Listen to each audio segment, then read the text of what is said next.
दोस्तों नमस्कार, जय हिंद, वंदे मातरम। आज हम पार्ट 3 कंप्लीट करेंगे। पार्ट 3 का आपका नाम है मैं क्यों लिखता हूँ। ये अज्ञेय जी के द्वारा लिखा गया है। कृतिका भाग 2 कक्षा 10वीं।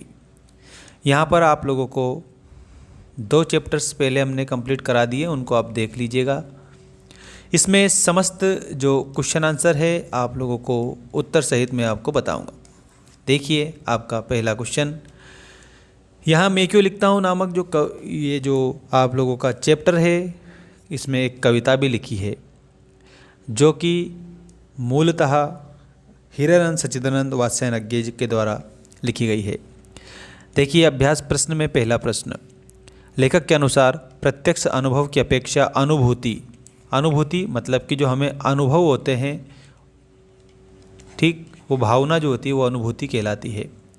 तो अनुभूति उनके लेखन में कहीं अधिक मदद करती है, क्यों? तो प्यारे बच्चों, इसमें आप लोगों का जो पहला प्रश्न है इसका उत्तर आप इस प्रकार से लिखेंगे। लेखक कहना चाहता है कि प्रत्यक्ष अनुभव की अपेक्षा अनुभूति उनके लेखन में कहीं अधिक जो है मदद करती है, क्योंकि लेखन कार्य भीतर की वस्तु है। जैसे मान लो अनुभूति होती है ना, ये आंतरिक रूप से होती है, हमारे अंतर मन में होती है, याद रखना आप सभी। लेखन कार्य भीतर की वस्तु है, उसे ऊपरी या बाहरी वस्तु नहीं कहा जा सकता। लेखन के लिए भीतरी अनुभूति, संवेदना व कल्पना का होना अनिवार्य है, ना कि अनुभव का। मतलब जब हम कल्पना करते हैं तभी हम लिख पाते हैं, सोच सोच कर लिख पाते हैं। सामने कुछ देखकर जो लिखा जाता है उसे लेखक अपनी ईमानदारी से रचना नहीं करता है। अगर देखकर लिखेगा तो ईमानदारी से वो रचना नहीं करेगा, और अगर मन से सोच समझकर लिखेगा तो उसमें उसकी ईमानदारी भी झलकेगी। इसलिए प्रत्यक्ष अनुभव की अपेक्षा जो अनुभूति है वो ज़्यादा मायने रखती है। ईमानदारी से लिखी गई रचना वही है जो भीतरी अनुभूति से लिखी गई हो। मतलब हम जो सोच सोच कर लिखे, जिस पर हमने मन से रिसर्च करी हो, वो अनुभूति होती है हमारी। तो ये प्रत्यक्ष अनुभव की अपेक्षा ज़्यादा महत्वपूर्ण होती है। इसके बाद प्रश्न नंबर 2 देखिएगा आप। लेखक ने अपने आप को हिरोशिमा के विस्फोट का भोक्ता मतलब भोगने वाला, ठीक है, भोक्ता बोला जाता है, कब और किस तरह महसूस किया? उत्तर में लिखना है, लेखक ने अपने आप को हिरोशिमा के विस्फोट का भोक्ता तब महसूस किया जब वे जापान जाकर हिरोशिमा गया। देखो, अमेरिका ने बम गिरा दिए थे, उस शहर में लेखक गए, वहाँ के अणु बमों द्वारा घायल रोगियों को उसने अस्पताल में देखा, और सड़क पर एक जले हुए पत्थर पर लंबी उजली छाया को देखकर उसने हिरोशिमा के विस्फोट को महसूस किया था। अब जैसे उसने विस्फोट को महसूस किया तो उसने सोचा कि अगर मान लो इस प्रकार से समस्या खड़ी हो जाए तो वो बहुत ही भयानक होती है। तो उसने वहाँ पर इसको महसूस किया। लेखक ने महसूस किया कि विस्फोट के समय कोई इस पत्थर पर पास खड़ा रहा होगा और रेडियोधर्मी किरणें वहाँ बंद हो गई होंगी, जिन्होंने पत्थर को झुलसा दिया होगा और उस व्यक्ति को भाप बनाकर उड़ा दिया होगा। तो ये जैसे ही वो महसूस करता है तो वो अपने आप को इस हिरोशिमा विस्फोट का भोक्ता महसूस करने लग जाता है।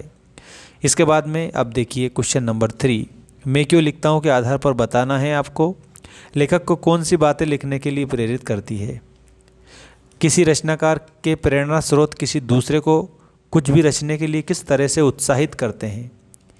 तो देखो, पहले तो आपको पहला प्रश्न समझना है कि लेखक को निम्नलिखित बातें लिखने के लिए प्रेरित करती है। एक तो यह है अभ्यंतर व्यवस्था, मतलब उसके अंतर मन की व्यवस्था लिखने के लिए मजबूर करती है, लेखक के भीतर की जो व्यवस्था होती है वो। दूसरी है संपादकों के आग्रह, संपादक भी आग्रह करते हैं कि आप लिखिएगा। प्रकाशक के तकाजे, प्रकाशक भी उन्हें कहते हैं कि आपको लिखना ही पड़ेगा। आर्थिक व्यवस्था, अगर उन्हें रुपये पैसे की आवश्यकता हो तो भी वो लिखेंगे और पैसे कमाकर अपना जीवन यापन करेंगे, तो इसलिए लेखक लिखता है। अब दूसरी बात देखो, किसी रचनाकार के प्रेरणा स्रोत वाला प्रश्न है ना, इसका उत्तर देखो, किसी रचनाकार के प्रेरणा स्रोत किसी दूसरे को कुछ भी रचने के लिए एक प्रकार से उत्साहित करते हैं।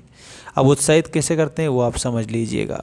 देखो यहाँ पर जब कभी किसी रचनाकार की कोई रचना या कृति दूसरा व्यक्ति पढ़ता है तो उसे लगता है कि वही भाव इसमें अंकित है जो उसके दिल में है।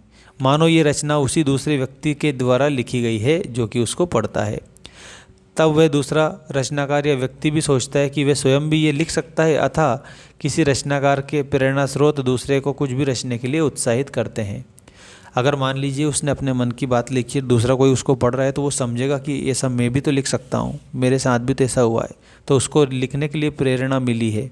ठीक है। क्वेश्चन नंबर 4 का उत्तर आप लिखेंगे ऐसे, कुछ रचनाकारों के लिए आत्म अनुभूति, आत्म अनुभूति का मतलब स्वयं अपने मन में होने वाली जो अनुभूति होती है उसको आत्म अनुभूति बोला जाता है। स्वयं के अनुभव के साथ साथ बाहरी दबाव भी महत्वपूर्ण होता है। ये बाहरी दबाव कौन कौन से हो सकते हैं? तो इसमें देखो, कुछ रचनाकारों के लिए आत्म अनुभूति स्वयं के अनुभव के साथ साथ बाहरी दबाव भी महत्वपूर्ण होता है। ये बाहरी दबाव निम्नलिखित हो सकते हैं। पहला दबाव लिखना है इसमें, कुछ यश मिल जाने, मतलब कि प्रसिद्धि मिल जाने पर रचनाकार बाहर की व्यवस्था के कारण भी लिखता है। ठीक है।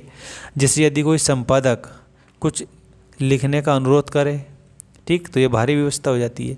यदि कोई प्रकाशक कुछ लिखवाना चाहे तो भी ये बाहरी जो एक प्रकार से दबाव हो सकता है। कभी कभी आर्थिक आवश्यकताओं के कारण भी उसे लिखना पड़ता है। अब इसके अलावा क्वेश्चन नंबर 5 आप देखेंगे, इसमें क्या दिया है, क्या बाहरी दबाव केवल लेखन से जुड़े रचनाकारों को ही प्रभावित करते हैं या अन्य क्षेत्रों से जुड़े कलाकारों को भी प्रभावित करते हैं? देखो, अन्य क्षेत्रों से जुड़े हुए कलाकार को भी प्रभावित करते हैं, चाहे वो कोई सा भी कलाकार हो। अब उत्तर समझ लो आप थोड़ा इस 5वां क्वेश्चन का। बाहरी दबाव केवल लेखक से जुड़े रचनाकारों को ही प्रभावित नहीं करता, अपितु अन्य क्षेत्रों से जुड़े कलाकारों को भी प्रभावित करता है। जैसे एक चित्रकार, मूर्तिकार जब दूसरे चित्रकार को देखता है तो उसे कहीं से सम्मान प्राप्त होता है, आर्थिक लाभ भी होता है, दिखाई देता है, तो वे भी प्रभावित होकर अपनी प्रतिभा को दर्शाने का प्रयास करता है। एक समाज सुधारक भी दूसरे समाज सुधारक को देखकर अत्यंत प्रभावित होता है, वह अपने कार्य को कुशलता से करने का प्रयास करता है। यही काम इंजीनियर, डॉक्टर के साथ भी होता है। कुल मिलाकर एक दूसरे को देखकर कुछ अच्छा करने की प्रेरणा मिलती है। इसलिए जो है बाहरी दबाव जो है वो सभी रचनाकारों में पाया जाता है। इसके अलावा क्वेश्चन नंबर 6 आप देखेंगे, हिरोशिमा पर लिखी गई कविता लेखक के अंतः व बाहरी दोनों का परिणाम है। देखो, ये सबसे IMP क्वेश्चन है, याद रखना आप सभी इसको। लेखक विज्ञान का छात्र था। सबसे पहले तो आप याद रखना कि लेखक जो है ये विज्ञान विषय का छात्र था, साइंस उन्होंने ले रखा था। उसे अणुबमों का सैद्धांतिक ज्ञान तो था, परंतु उसने तब तक हिरोशिमा में हुए विस्फोट के बारे में कविता नहीं लिखी जब तक उसने स्वयं हिरोशिमा में जाकर आत्म अनुभव नहीं कर लिया। इसका मतलब यहाँ पर यह है कि उसने न केवल उन रोगियों के दुखों को अनुभव किया, अपितु जले हुए पत्थर पर छाया देखकर अनुभूति प्राप्त की उसने कि किसे रेडियोधर्मी किरणों ने हिरोशिमा के जो लोग हैं उनका नाश कर दिया था। अनुभूति व अनुभव के आधार पर उन्होंने बाहरी सैद्धांतिक ज्ञान के आधार पर ही लेखक ने हिरोशिमा पर कविता लिखी, और वो भी कहाँ पर, जब वो रेलगाड़ी में बैठे थे ना, उस समय लिखी थी। तो कुल मिलाकर उन्होंने जब अनुभव किया, अनुभूति करी, तब जाकर उसने कविता लिखी। तो यहाँ हम कह सकते हैं कि हिरोशिमा पर लिखी गई कविता लेखक के अंतः और बाहरी दोनों दबाव का परिणाम है। अंतःकरण का और बाहरी दोनों प्रकार के दबाव का परिणाम है, जिस कविता का नाम है हिरोशिमा, जो कि लेखक ने रेलगाड़ी में बैठे बैठे लिखी थी। क्वेश्चन नंबर 7 देखेंगे आप, हिरोशिमा की घटना विज्ञान का भयानक दुरुपयोग है। आपकी दृष्टि में विज्ञान का दुरुपयोग कहाँ और किस तरह से हो रहा है? तो कहने का हमारा मतलब ये है कि हिरोशिमा नागासाकी पर जो बम गिरा, ये दुरुपयोग तो है, लेकिन अब जो है वो इस प्रकार हो रहा है विज्ञान का दुरुपयोग। विज्ञान द्वारा प्रदत्त सुख साधनों से मानव भोगवादी और अकर्मण्य होता जा रहा है। अकर्मण्य मतलब काम से विमुख होता जा रहा है। आज का मनुष्य अतृप्त और असंतुष्ट हो रहा है, मतलब तृप्त नहीं हो रहा है और ना ही संतुष्ट हो रहा है। मशीनों के कारण गृह उद्योग धंधे समाप्त हो गए, जो घरेलू उद्योग धंधे थे वो समाप्त हो गए हैं। देश में बेरोजगारी व बेकारी बढ़ती जा रही, बेकार बैठे रहते हैं, ठीक है, PUBG खेलते रहते हैं मोबाइल में। आंतरिक रूप से एक राष्ट्र दूसरे राष्ट्र को आतंकित व भयभीत रखने की तैयारियां कर रहा है। विज्ञान के कारण ही प्रदूषण बढ़ रहा है। ठीक है, तो ये आप लोगों को याद रखना है कि ये विज्ञान का भयानक दुरुपयोग है। ठीक है। क्वेश्चन नंबर 8 आप देखेंगे, ये रहा क्वेश्चन नंबर 8। एक संवेदनशील युवा नागरिक की हैसियत से विज्ञान का दुरुपयोग रोकने में आपकी क्या भूमिका है? मतलब कि आप विज्ञान के दुरुपयोग को किस तरह से रोक सकते हैं? तो देखो, हम निम्न प्रकार से रोक सकते हैं।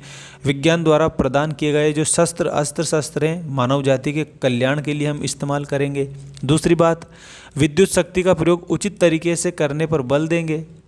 मुद्रण यंत्रों की उपयोगिता जैसे समाचार पत्र, पुस्तकों को छापने के लिए करेंगे, इसका अनुचित प्रयोग नहीं करेंगे। इसके अलावा चिकित्सा क्षेत्र में हुई विज्ञान की नई खोजें जैसे संतानहीनता को निराशा से दूर करने का प्रयत्न करेंगे। छोटे छोटे भार मापने की मशीनों का लाभ बताकर सभी नागरिकों को उनके अधिकारों के बारे में बताएंगे। और कृषि की जो सुधार है वो कृषि सुधार कार्य हम करेंगे जिससे कि किसानों को फ़ायदा हो और हमारे देश की आर्थिक स्थिति मजबूत हो। कृषि सुधार व उद्योग धंधों की उन्नति में सहायक सामग्री से नागरिकों को अवगत हम कराएंगे। इस तरीके से हम क्या कर सकते हैं, एक युवा नागरिक की हैसियत से विज्ञान का दुरुपयोग रोक सकते हैं।